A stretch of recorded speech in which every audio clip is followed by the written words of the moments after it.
Today on the YY family, I'm going all the way into outer space to see falling stars. Stars? Oh no! And 100 million years into the past to watch fossils form. My mom's gonna take me for a ride around town so I can find out how birds fly. And my dad's gonna show me how a car works from the inside. And I finally get to find out what my grandpa means when he says I have my father's eyes. Hey guys, are we gonna have time for all of this? Come along with me and meet the smartest family in all the town. The YY family. Mom can make it plain to see that what goes up eventually comes down. The YY family. Come and meet the YY family. We got a lot of real know-how. Grandpa knows a lot about flying. Ask him and he'll show you now. Why do airplanes fly? When I land, I'll tell you why. Meanwhile, there's a dragon making some kind of a potion in a vat. The YY family. And Grandma's no stranger. She can teach you all the dangers found in that. The YY family. Max is a mechanical marvel. Why? I know a copy kind of guy. Maybe he can show you the answer now. If you want to take a look inside. Everybody's in a ladder. Rushing, wondering what's the matter. Every person hears a cry. He rushes to the baby side. What's the deal? What could it be? Just from the YY family. Why? Who has all the answers about the sun and moon and stars? That would be Zygo and Magic. Who can tell us all about the atmosphere and Mars? That would be Zygo and Magic. Pick a spot in outer space, they've been all around the place. Zygo and Magic, here they come. What is that, Grandpa Matic? Wow. That, my boy, is a... Huh? That came from the observatory. Come on, you two! We're doomed! The sky is falling! The sky's not falling. Those are just falling stars. Stars? Oh no! What are falling stars? Falling stars aren't really stars at all. They're meteors, pieces of rock that float in huge clouds around the sun. Though some can get as big as cars or even houses, most are very tiny. Every now and then the Earth passes through these clouds, and millions of meteors fall to Earth. Millions of them? This umbrella won't do! Oh! What in the name of Orion's belt is that? This is my suit of rock. Harder than any of those meteors. Now I'll be safe. Sorry to burst your bubble there, T-Rex, but our nearest neighbor in space, the moon, is made of rock. And over the course of its 4.5 billion year history, it's been hit by meteors over and over again. Then we're doomed! No, because we have a natural shield to protect us from all but the biggest meteors. Something the poor old moon doesn't have. It's called the atmosphere.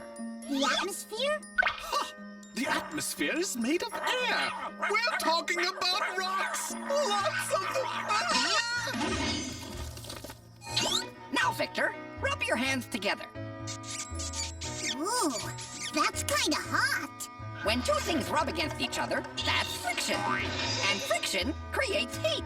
When a meteor passes through the atmosphere, the friction from the particles of air causes the meteor to heat up. And the faster a meteor rubs against the air, The hotter it gets. And those meteors go so fast that they get hot enough to burn up.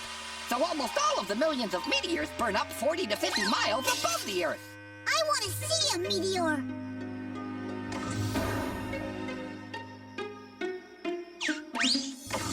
What is that? It's my spacesuit.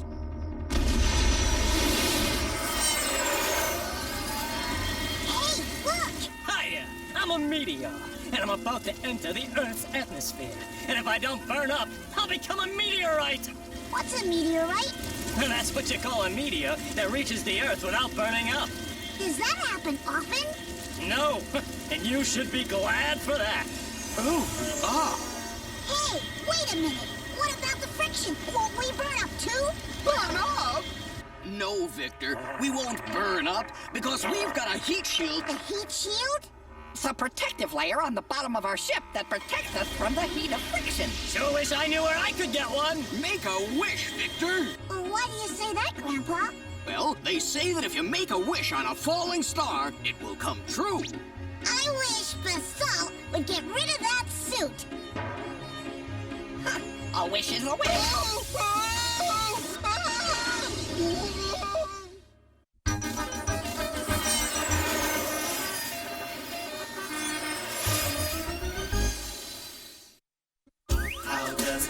this. How does it do that? Max is the one with the electronic knack. Machines are his thing, so don't go berserk. That's on the job. You'll find out how they work.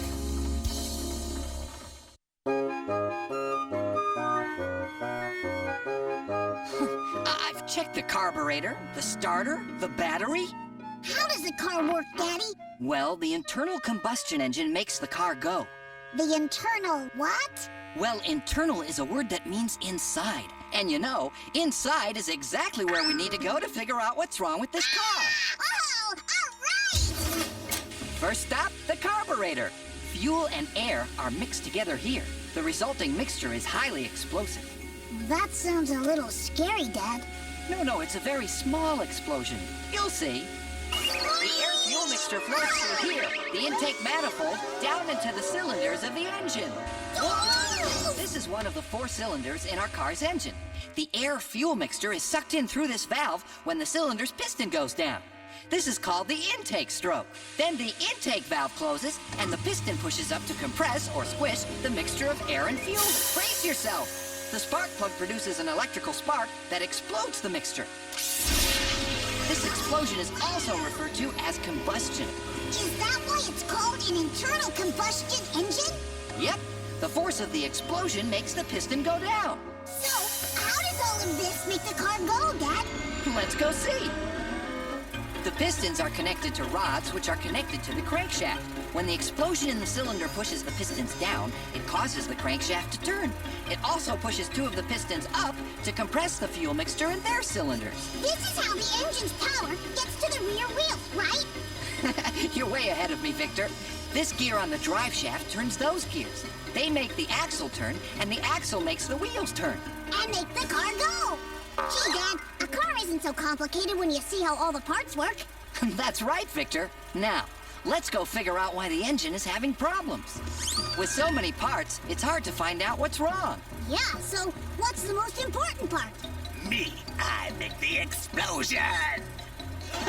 With all those pistons, your explosion is just a lot of hot air. Yeah, but without a crankshaft, you boys are just spinning your wheels. Me.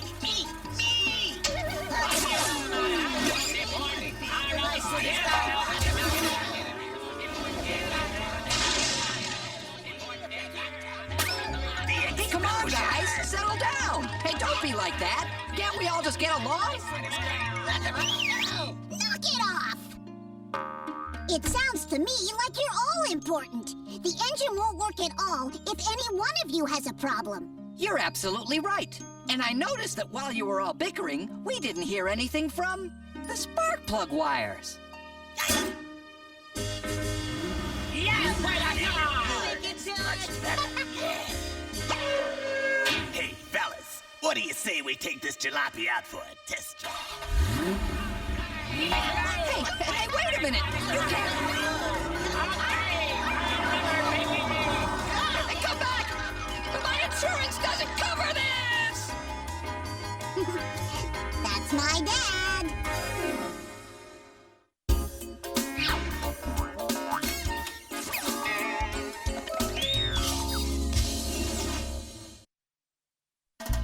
Hey, the questions that you have are not too serious. The animals and plants are not so mysterious, so have no fear. Everything will be made clear. Vanilla Quick and Quack are here.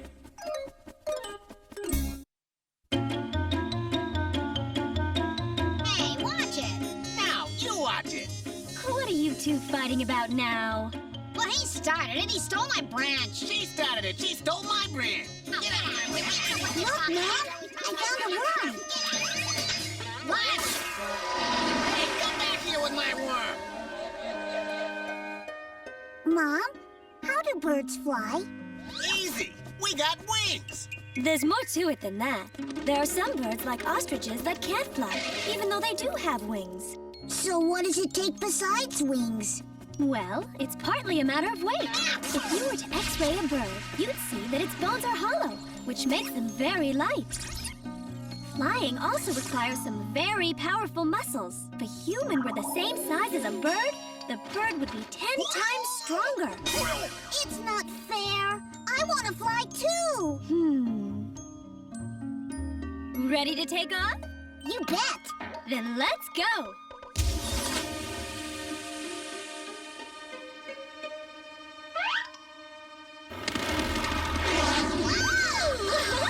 Observe carefully the movement of the wing.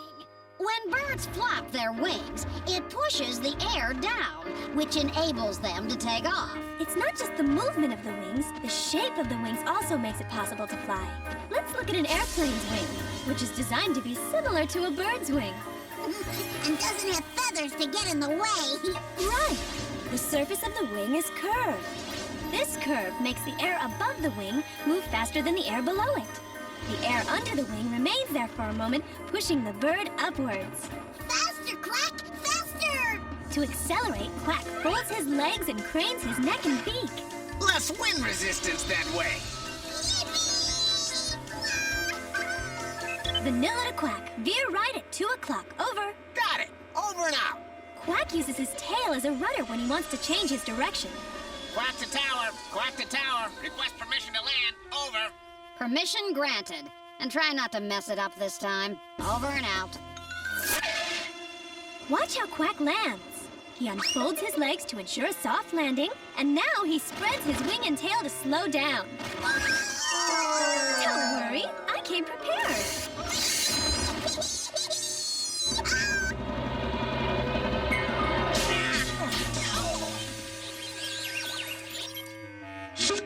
Hey! What's the big idea making me crash? Making you crash? That's the only way you know how to land. Put up your hands. Some birds know how to make flying easier. Buzzards, for instance, use warm air streams to lift them up. Other birds work a little harder. Hummingbirds can hover in the air, but to do so, they have to flap their wings 90 times a second. Oh, that must be very tiring. Ooh, just wait till I get my hands on you. All right, come and get me. Don't thinking Quack ever get tired?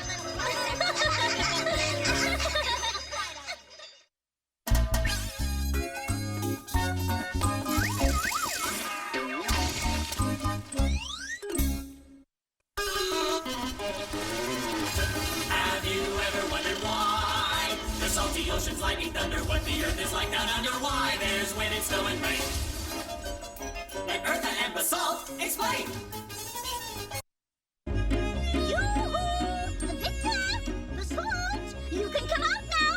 I finished hiding the eggs. Eggs! Hold on! Please, listen to the rules. Oh, sheesh. Whoop. You'd think they'd never gone on an Easter egg hunt before. Victor's found one! Sorry, boys. That's not an Easter egg. Huh? Oh, it sure looks like an egg. Well, what do you know? Victor has found a fossil egg! What's a fossil? It's what remains of an animal or a plant that lived millions of years ago. So, how does an egg become a fossil? Well, let's take a trip and find out. Over salt! Wow, a time machine. Driver, to the Cretaceous era.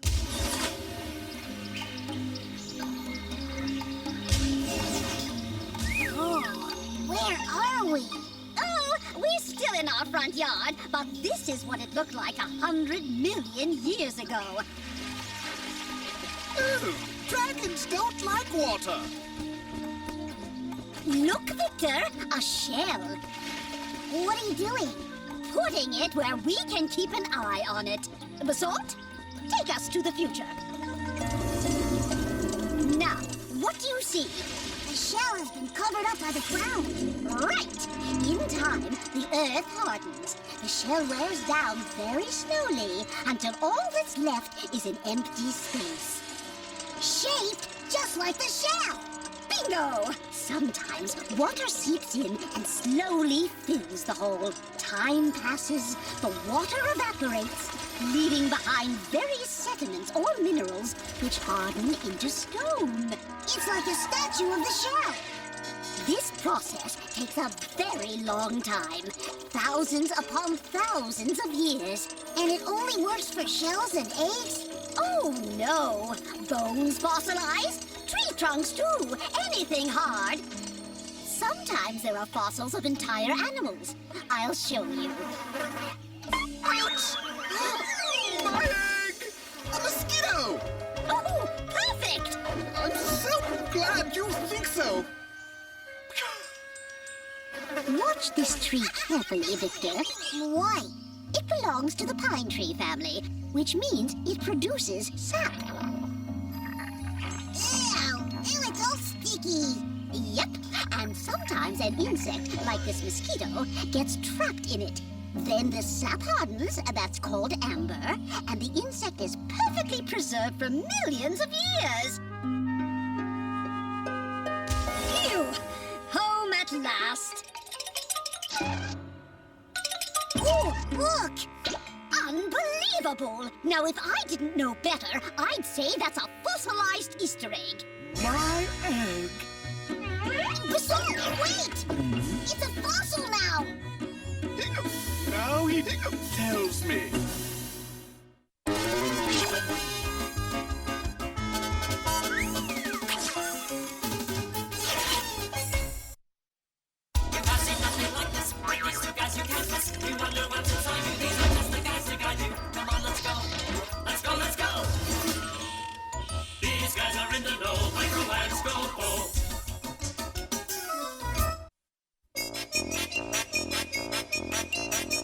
See? He looks exactly like his mother. Balderdash! He's his father's son, through and through!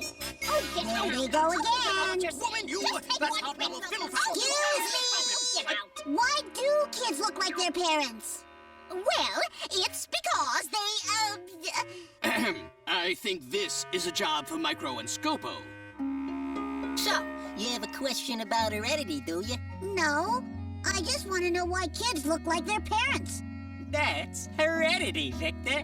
Those things that we inherit from our parents. It's a question of genes, chromosomes, and DNA. Do you know what he's talking about? Me neither. Well then, why don't I show you? Where are we? Inside a human body. In the blood plasma.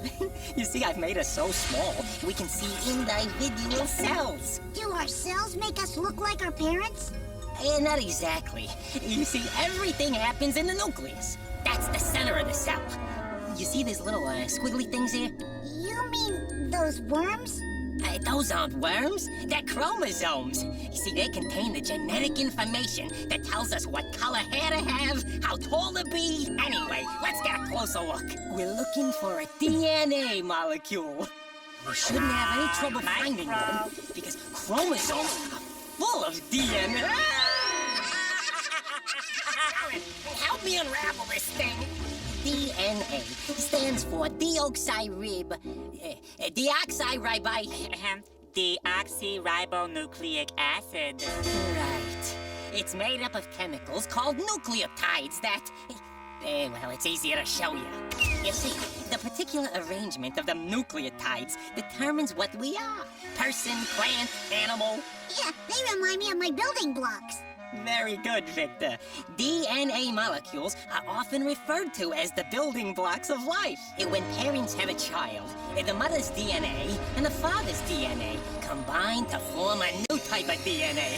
You see, that's what tells us what color hair to have, or how tall to be, or, you know, everything. Now then, this set of blocks tells this person to have floppy ears, and this set tells him to have a tail, and this one means wet nose. Wait a second. We're not in a person. We're in a dog. We're in Psycho! If these blocks were rearranged in all the body cells, you'd have a different zygote. You'd have a whole different animal. Cool. Scopo, no! You don't know what that might do! This is fun. Now let's go before you cause any more trouble. Victor! I have to help Zygo! Aw, he's cute. Yes, you are. I got it. This one goes here. Hey, guys, why are we running? Boy, that was fun, Uncle Micro. The things I do for science.